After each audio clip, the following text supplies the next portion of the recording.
හිතලා බැලුවද ඔබ මේ මරණයෙන් පස්සේ ඔබට මොනව වෙයිද කියලා? හැබැයි ඔබ හිතලා බැලුව නේද හෙට බස් එක මිස් වුණොත් මොකේද යන්නේ කියලා? බලන්න ඔබ හිතන ඒවා.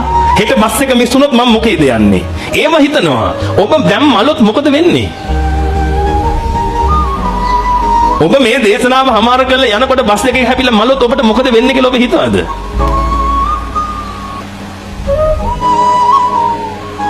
ගාල්ලෙන් භාගයක්ම මගෙන ඒකින්ද මට ප්‍රශ්නයක් නැහැ කියලා හිතුණද?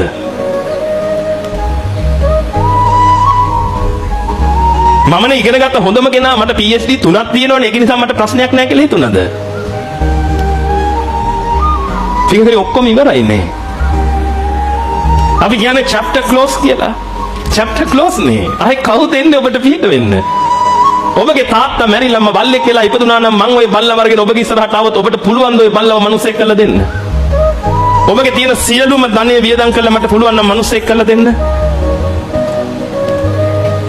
කාටද පුළුවන්? යන්න සක්‍ර දේවේන්ද්‍රයා ගාවට ගිහිල්ලා කියන්න මගේ තාත්තාව මම බල්ලෙක් කියලා මිනිසෙක් කරලා දෙන්න.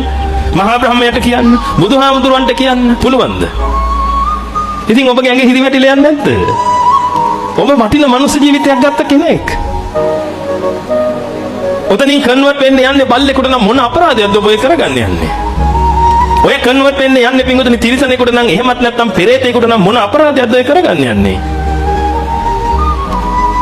මම ඔබට පෙන්වන්නම් පින්වතුනි ඔබට ඔය අත්දැකීම ලැබුණේ කොහොමද කියලා. ඔබ මේ අත්දැකීම ලැබුණේ කොහොමද කියලා හරියාකාරව දන්නවනම් පින්වතුනි ඔය විදියට ඔය ජීවිතේ ගත කරන්නේ නැහැ. ඔබ දන්නේ නැහැ ඔය අත්දැකීම ඔබට කොහොමද හම්බුනේ කියලා.